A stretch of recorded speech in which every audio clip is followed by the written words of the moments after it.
Hey guys, so we are back with another one of these videos, and I cheated again. It's my read along. I can do what I want. We are, if you haven't been following my Ko-fi and don't know what we're reading for Hispanic Heritage Month, or you didn't see it on Twitter, I did. I posted something on Twitter and I posted something on Instagram. We are reading, or we read, because it'll be over by the time I put this video out, the Sunbearer Trials by Aiden Thomas. Words. So if you don't know, he is the author of Cemetery Boys, which I have read before, and I have a video. I can link it up here. I think it was like the third book I read for the series. Yes, I have. When he announced this, I was like, and then as I found out more about what the book was about, I was like, okay, I'm actually excited for this one. And then just as the hype got closer and the people that I watch were talking about it, and I was like, you know what? Yes, I am excited. Yes, A+. So it is a duology, which gives me great pain, but also excitement. But it is a duology. It is fantasy. It is YA. It is queer. So I'm gonna read the description blurb and stuff that is on Storygraph. Is this light bad?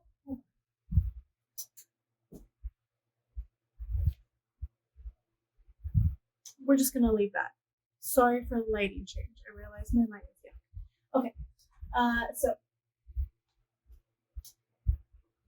welcome to the Sunbearer Trials, where teen semi-dioses compete in a series of challenges with the highest of stakes in this electric new Mexican-inspired fantasy from Aiden Thomas, the New York Times bestselling author of Cemetery Boys. Only the most powerful and honorable semi-dioses get chosen. I'm just a jade. I'm not a real hero. As each new decade begins, the sun's power must be replenished so that Sol can keep traveling among the sky and keep the evil obsidian gods at bay. 10 semi-dioses between the ages of 13 and 18 are selected by Sol themselves as the most worthy to compete in the Sunbearer Trials. The winner carries light and life to all the temples of Rio del Sol, but the loser has the greatest honor of all. They will be sacrificed to Sol, their body forming the new sunstones that will protect the people of Rio del Sol for the next 10 years. Theo, a 17-year-old jade semidios and the trans son of Quetzalcoatl, goddess of birds, has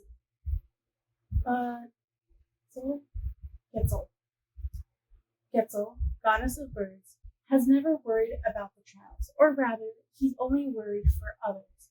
His best friend Nia, daughter of Terra, the god of earth, is one of the strongest heroes of their generation, and is much too likely to be chosen this year.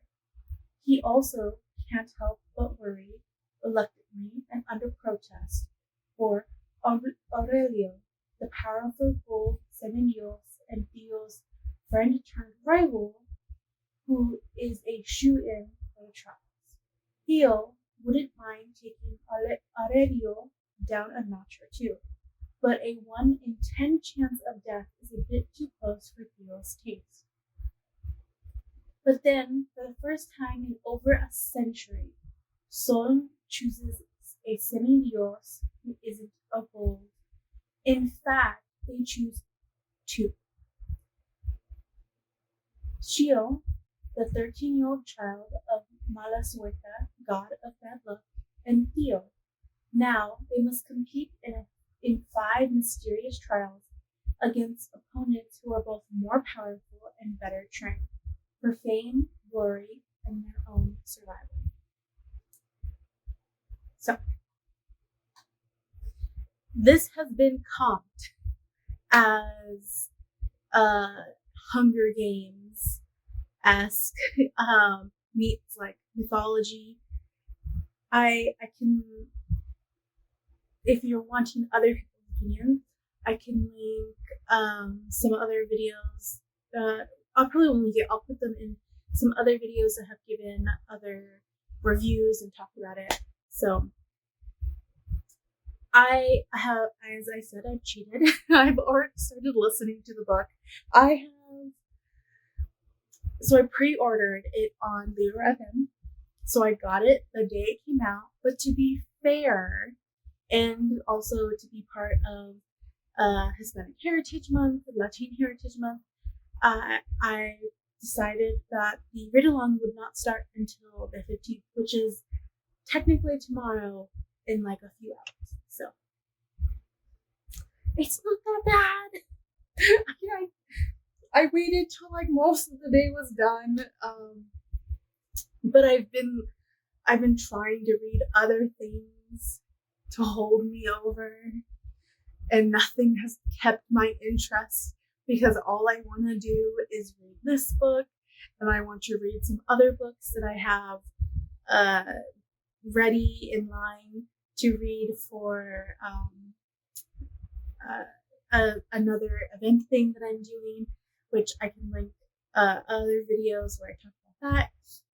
And I couldn't wait anymore. I literally was like trying to find videos or podcasts to listen to, and I was getting ready to go get my mom, and I was like, F it. I'm just gonna listen to the book. It's close enough. I'm just going to listen to the freaking book.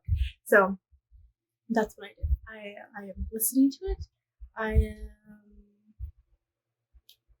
think at 16% is what it was. But it is good. I like it. This is different from Cemetery Boys in the sense so far within the trans main character. So in Cemetery Boys, what's his name?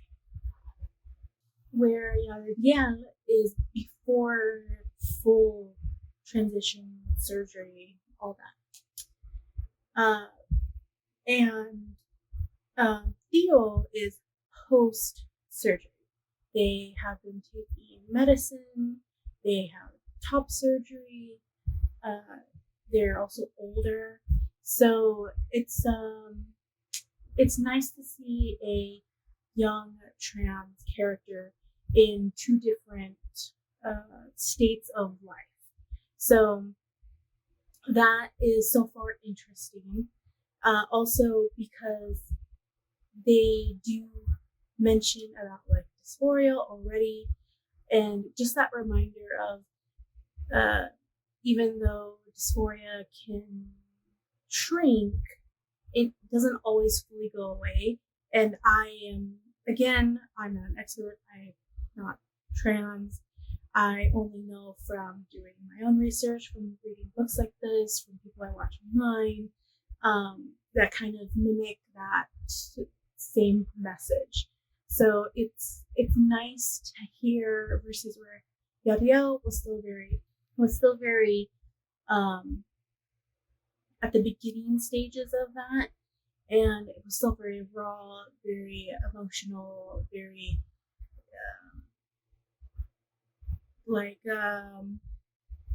I don't want to say sensitive, that's the only word I can think of, versus Theo, who for the most part is very proud in who he is. He's very confident.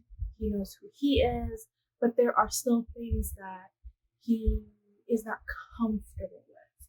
So I'm glad about that, and it's acknowledged very early. Again, I'm only 16% in the book at this point, so I enjoy it. I enjoy also so far because at this point, I've gotten to the big ceremony. the like entry to the ceremony, to this battle royale that they're going to do, where they've chosen the other semi-dioses, but we've also met the other dioses.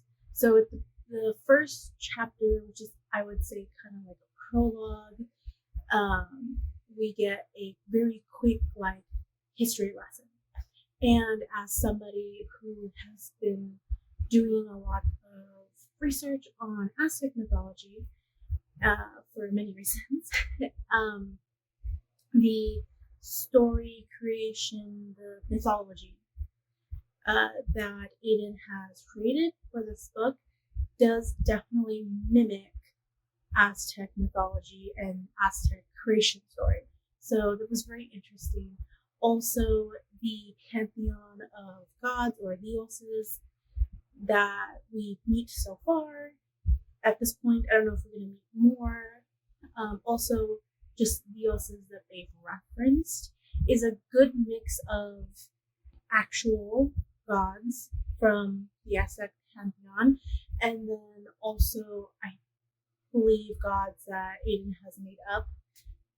So I think it's interesting. Also, I feel like he's also pulling from other cultures. As again, I'm not an expert, but I have done a lot of my own research, and if you don't know at this point, I'm very obsessed with death and the gods of death from multiple cultures. The setup for the dioses of death, we have referred to one and met another, and they sound more like Egyptian setup versus how the actual setup is in Bataclan, which is the Aztec underworld. So again, not an expert. I still have tons of more research to do for myself, for all the reasons that I want to. But the little bit that I know, it doesn't necessarily reflect, which is good. I like that he's throwing some of his own stuff, taking from our culture, and then also hinting references to other cultures as well. So it's nice. I like it so far. But yeah, it's still, I mean, I'm only 60%. I have until 25 before I can make a comment on my post on Ko-fi. So, and a few people have looked at the post. I don't know if anyone's going to read along with me, but it's fun. I like it so far. Theo is funny, and he's also very kind. And even though we know Theo is going to be picked, if we didn't and Aiden had left that as an open-ended question, I don't know how you would do that, but if he did somehow, there are definitely tells of obviously he's going to get picked. So interesting. So at this point, I would also like to say as a disclaimer, if you are not 100% comfortable with queer stuff, wording, culture, the integration, this may not be a book for you because it is right out the gate. It took me a moment, mostly because I'm listening to it, and I was driving and listening to it at first, and I was multitasking versus if I read it. I think definitely that it hits you right out the gate, and you may not like it because it is very beautifully integrated into the story to make it seem normal and natural and everyday, which is great, and I love it. especially as I am trying to do that in my own book to make like the queerness something that's not abnormal. But yeah, so just put that caveat for now. But yeah, that's it. I just want to introduce the book. This is where we're at. My feelings because I cheated, and yeah. So we'll see if I come in with another clip of feelings. I am trying to get, if I can, like when I'm not driving, if I have a thought, I'm trying to add a bookmark into the app so that I keep track of my actual thoughts better. Yeah. Alright, I'll see you later. Hey guys, so I'm back. It is September 17th. It's Saturday. Did I finish the book in like 3 days? Yes. Do I have regrets? No. Should have I? I don't care. So I finished a group book. If you were following the page, you saw me update the 25, 50, 75, 100 segment. I updated the 75 and 100 at the same time because I hit the 75 mark yesterday while I was out with my dad, so I couldn't stop and I mean I probably could have. I think we were eating lunch that time, or we were chilling or something. So I probably could have, but I didn't. So there was that. And but I did as much as possible do better at my comments on my audiobook. Again, I listened to this through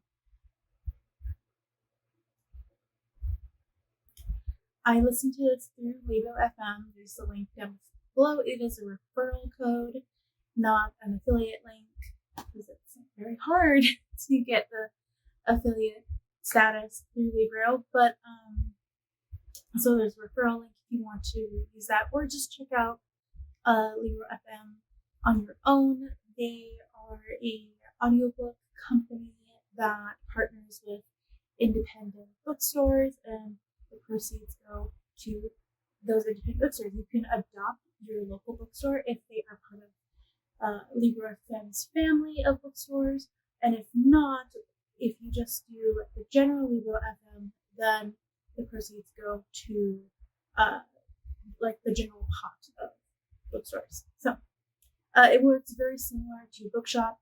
They're kind of all like within the same family, sort of. So you can check that out there. Or if you go to buy the physical book, I do have my affiliate link down below, and I'll have the book linked down below from Bookshop, and it will be an affiliate link. So the bookstore of your choice, me and Bookshop, will get some from your purchase. But yeah, so general thoughts before we get too much into here. If you want to know more, this will be part of the spoiler part. But so in general, if you don't know, Aiden Thomas is a trans man, and his first book, his debut, was Cemetery Boys, which was about a trans boy. And I talked about this at the beginning. So he tells the stories from the perspective of like a first person. And as I was reading this book, I was finding out, I knew there were like trade cards or something if you pre-ordered the physical copy from, I think, a particular bookstore. And he has the picture of the trading cards on his website. So I looked them up on my phone, and they were really blurry, but I saw that they had maybe like pride flags or something, and I was confused. So I looked it up on the computer, at some point one of these 3 days. And it does. So it gives a lot of information about the semidioses and finding out that Chio, who has been my favorite character, I had emotions at the end, but favorite character, that he was also trans, or at least was labeled trans. They have kind of like, they do have quinceañeras in this world, because they do mention it, but in the same line as like a quinceañera, they have a age, how do they call it? Age confirmation, where you are confirming if your age, or not age, gender confirmation. What was I saying? They have a gender confirmation, and they have this so that if you do not agree with the gender that you were born with, you have this celebration of finding yourself. So Theo and Chio talk a little bit about that, and just kind of like gender in general, in this context. So I love the way that Aiden has the queer community world so seamless in this universe. So it's not, he has Sol, who is like the main creator god, taking reference from the sun god from like Egypt and also Aztec, and has them being non-binary because they're a creator god. Why would they have a gender? And then Aiden also has many of the gods or the dioses and the semidioses with non-binary status, trans, in same-sex relationships, so many. And he points a couple things out for our benefit, but it's very much like it's very much like an afterthought as Theo is telling us. So his best friend Mia, I think I'm saying her name correctly, she is the daughter of the god of Earth, and he is identifies as a man, and he has his mortal partner is also male.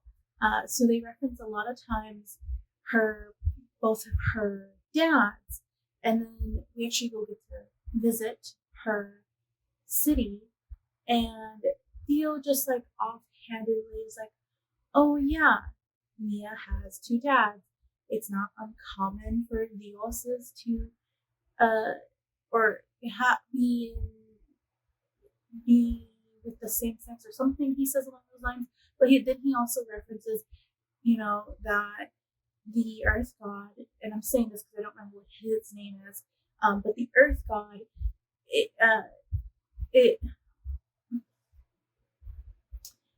it's not far-fetched for like the Earth God to have 3 semidioses with a mortal male, because he is a god. They in general are gods, and the dioses are gods. So why would they be shackled by mortal perceptions of birth? They don't need to worry about conventional ways of rebirthing or bringing to life a person, because they're dioses, they're gods. So I enjoy that, where like there's information for us, but the way he writes it and the way that Theo, our main character, thinks about it, it's very just like offhandedly, like, oh, whatever, or it's like that moment where you see something and you're like, oh yeah, that thing exists. I forgot about it. Cool. And then you just carry on. It was very general, conversational, and I enjoyed that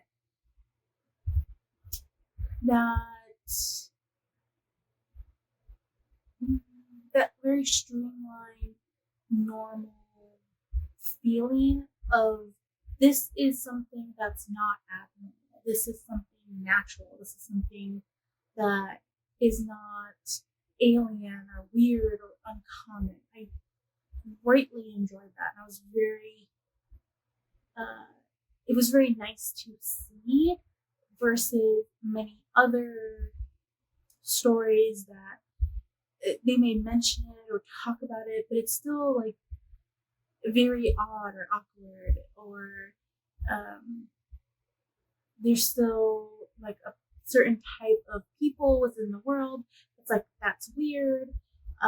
And also, as again, a writer, this was very inspirational because the world that I'm currently writing, I want to have that feeling of, oh, it's natural. Like, it's not even something to think twice about. So I found that refreshing, loved it. It was interesting.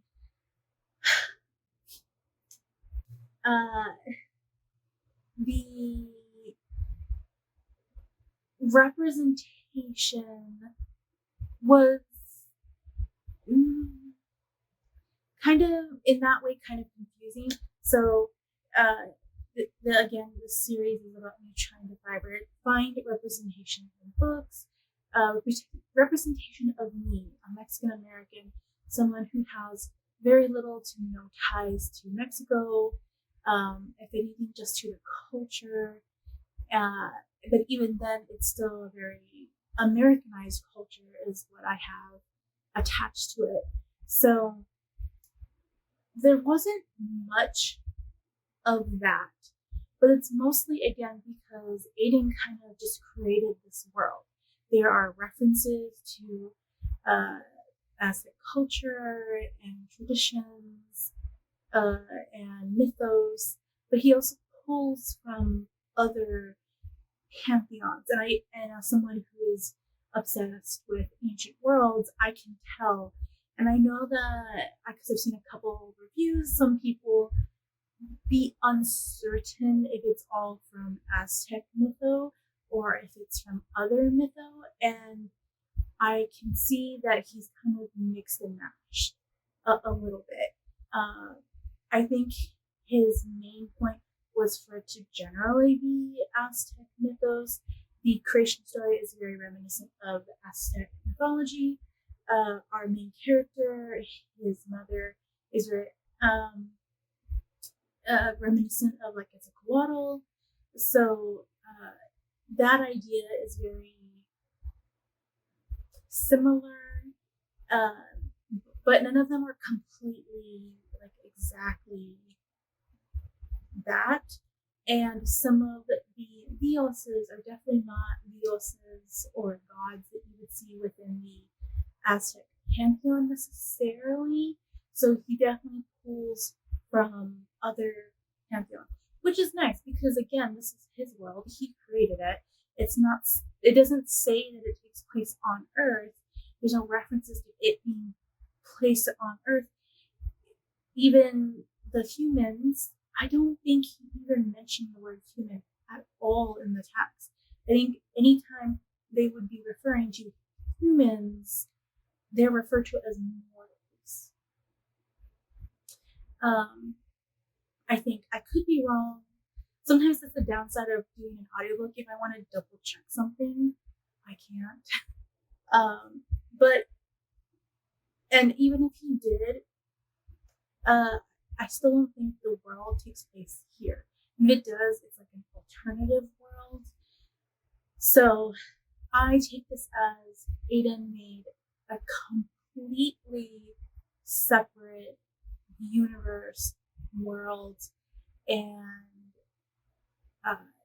in order to do that, he mixed a lot of pantheons together to create his individual special pantheon of gods, and I enjoyed it. It definitely scratched that itch of mythology that I love, and ancient worlds and modern times, because they do have like computers and phones and modern conveniences with ancient kind of smushed together.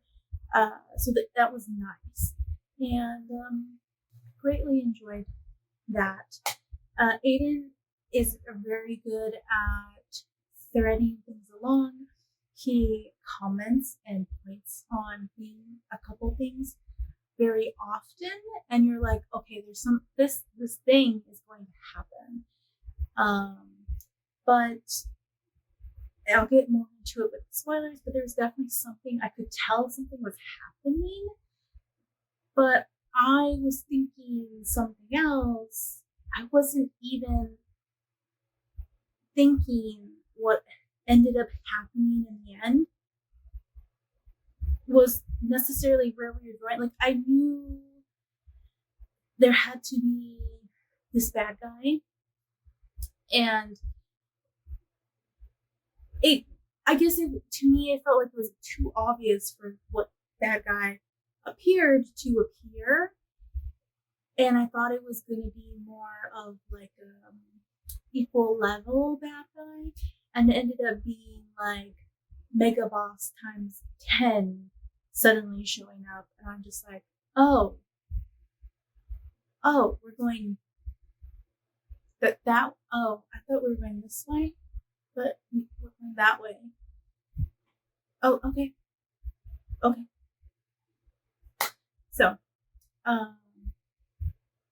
yeah, I think it's great, and he also ended on a total cliche of like to be continued. And it's like I know that this is a duology. It says duology on like everything, where it says like the something one, I think, something like that. I'm like, okay, that's fine. But I feel like he gives us this shock. We kind of have a mini setup for the next one, and then he's just like, ha, to be continued. You did not just to be continued. It's like the total opposite reaction when every so often you get that book that says the end at the end, and I'm like, oh, that's so sweet, because you don't do that. It's kind of cliche. It's like cute cliche. No. This is the opposite of that. I'm just like, what? I feel like it was a personal attack by saying to be continued. Sir, that was unnecessary. That's how I felt. But yeah. So we're gonna get into spoilers. I can talk about the comments I had in particular within each section of whenever I ended up being able to comment. So spoilers.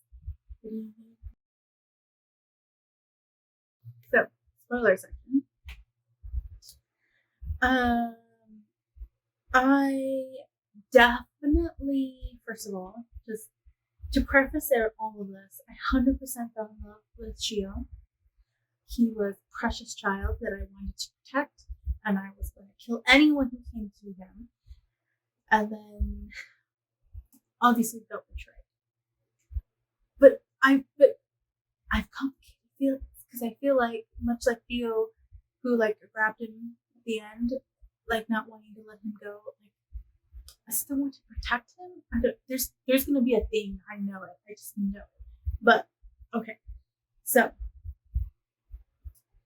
started listening to the book at track 6, about in 12 minutes within the book.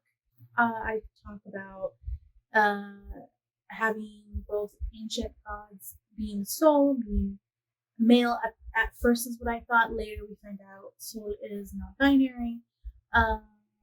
But having the gods very much right away, having that queer inclusion was great, and I loved it. And then at track 9, I made another comment at 1923, where I put down that something is definitely up with Aurelio. I think he's meant to lose and his sisters to live. And this is definitely a reference to the fact how their mother, the diosa of fire, I can't remember what her name is, but the diosa of fire, is very cold, very shut off from him. He very much seems like a spare, where, sometimes a parent will have 2 children in the hopes that at least one of them will be successful, and the other one's like, well, whatever. We're going to put all our effort into this one child, and if something happens to this one child, we'll switch over, but they're just there to, just in case. And I very much felt like Aurelio was that situation.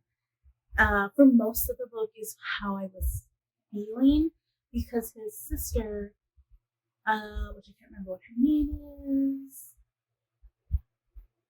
I can't remember, it seems to be the favorite, and it seems like no matter what she does, she doesn't get in trouble, like it doesn't matter. So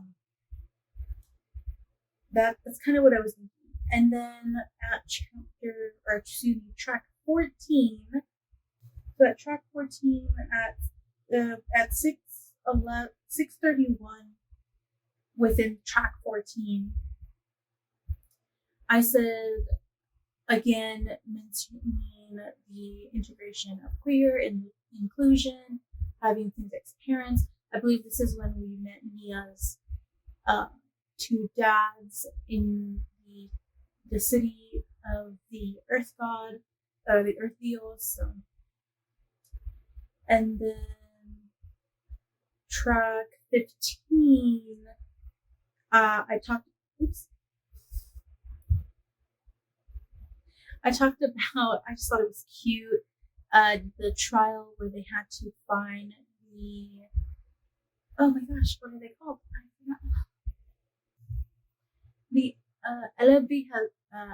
I mentioned at track 15, we have the trial with the Anaburias, needing to capture the babies, and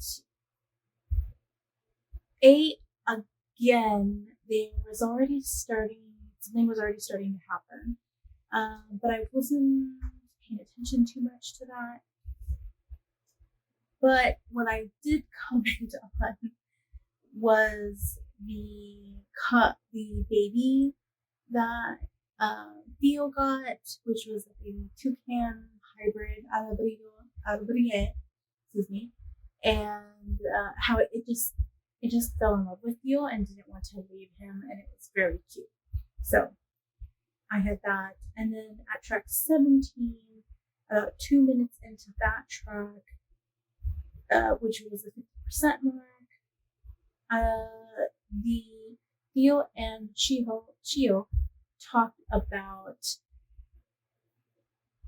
the trans conversation, and maybe Chio being non-binary because he wasn't sure, but he didn't really identify.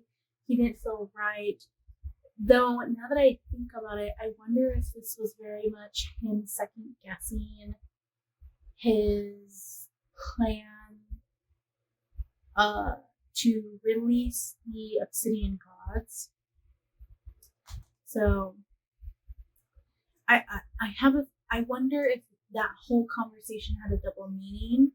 I almost want to re-listen to it because I'm curious, but yeah, interesting.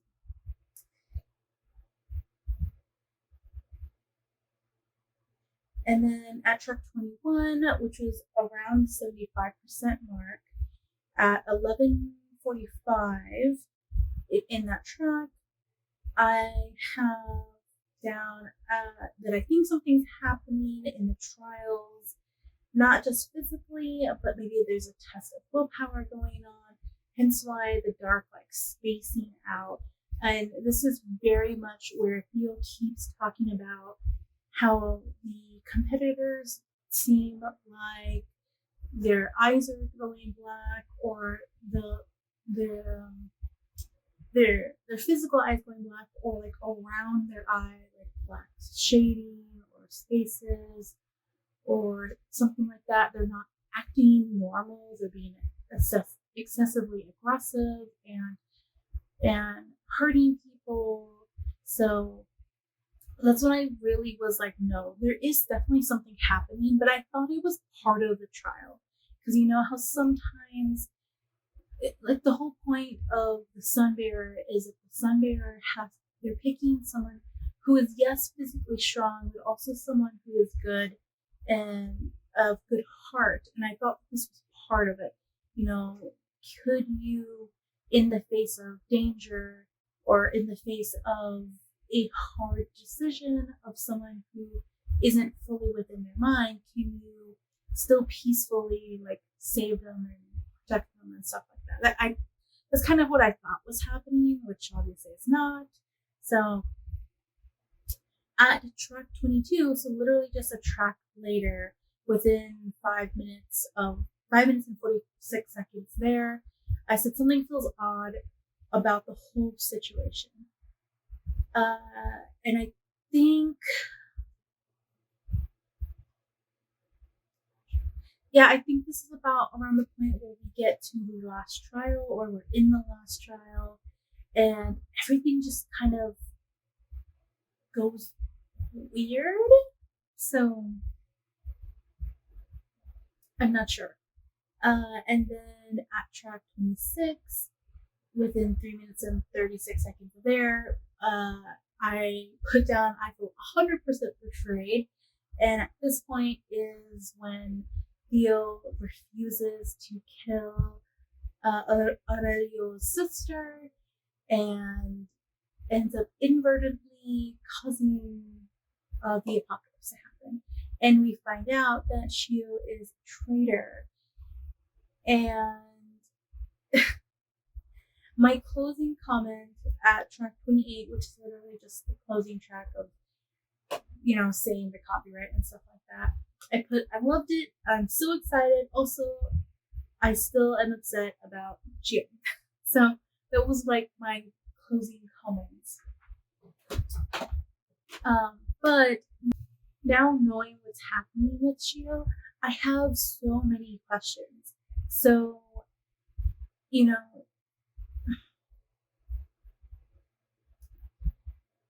I'm assuming he was the one manipulating the other kids, the other semidioses.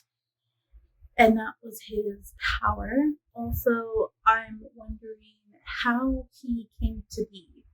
If the obsidian gods have been in prison this whole time, is Shio just this like forever living semidios that somehow has just been able to survive centuries? Or somehow was it kind of like a miracle birth kind of situation where one of, I forget what his name is, but his father, the Dios of bad luck, he himself had bad luck, and his mortal companion fell into like temptation or something and ended up getting pregnant with one of the obsidian gods instead of the Dios of bad luck, and hence birth Shio. So I have questions like, how did this happen? How is Shio even alive if these gods are supposed to be locked up for centuries in the sky, no less? So I'm curious. Also, I'm curious if all of Shio's being scared, being uncertain, resolving himself to failure was all just a show. Was he pretending? At any point, did he really feel scared or fearful? At any point, did he actually feel like he was friends with Theo and Mia? So I want to know more, and I'm sure we'll get all of these answers, or a lot of these answers, in the next book. But yeah, I was very upset because I was 100% on Team Gio. Like, we must protect him. He can't do the sacrifice. On this, I love videos of that look and how protective he was and how loving he was and supportive. But I just, yeah, I don't know. I definitely felt betrayed. I was like, no, I love this person. You just totally were like, nah, they're on the bad team. So, all right, we're going to end spoilers now to close out the video. All right, so welcome back. If you skipped over the spoilers. So, in closing, I definitely love this book. I have questions.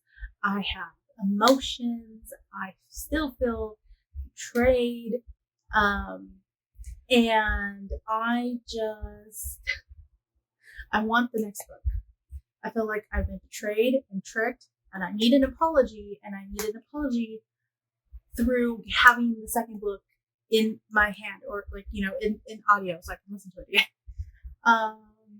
But yeah, it was amazing. I liked it.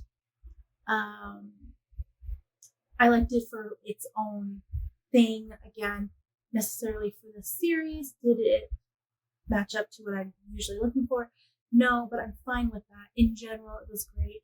I'm glad that I read this during Latine Heritage Month, Hispanic Heritage Month, because I definitely am just like, yay for that. Again, not necessarily for the series, but I still enjoyed it. I 100% recommend it. I think I'm definitely going to give this a 4.5 stars because I did enjoy it and I did really like it. And I'm very excited for the next one. I don't necessarily think it's like the most spectacular, amazing thing ever. But I definitely enjoyed it. I definitely liked it. If anything, maybe it's like right on the cusp of like a 4.75, but I think a 4.5 is a good solid number. Really, anything of 4 and above for me is something that I could possibly reread. I definitely enjoyed. I would 100% recommend. So I think it was good. 4.5. I would read it. If I definitely agree that Hunger Games meets Percy Jackson. Hunger Games meets Percy Jackson is definitely a very good comp for this.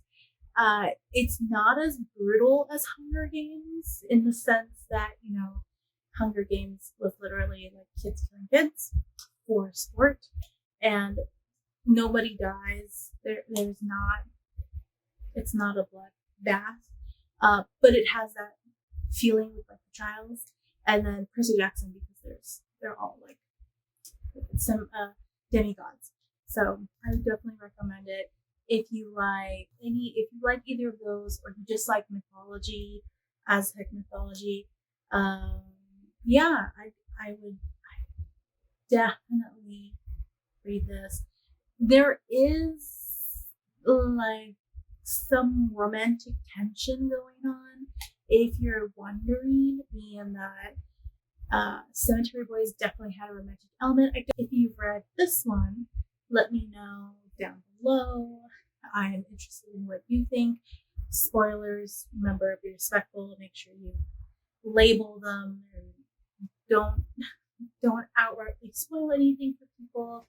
But yeah, that's it. Thank you so much for watching. I greatly appreciate it. If you're interested in any more of this, I have a playlist which will pop up here, I believe, at the end credits, and I'll also tag it up here. And you can always hit subscribe and find out when I have more videos. And this is an ongoing series I have that is not necessarily frequent because it takes a while to do these videos. But yeah, let me know if you have any suggestions for me to read. I read adult and I read YA, and I think I'm going to bring a couple of middle grades into this series because why not? And yeah, thank you so much for watching. I greatly appreciate it. And I will see you next time for my chaos. And yeah, stories.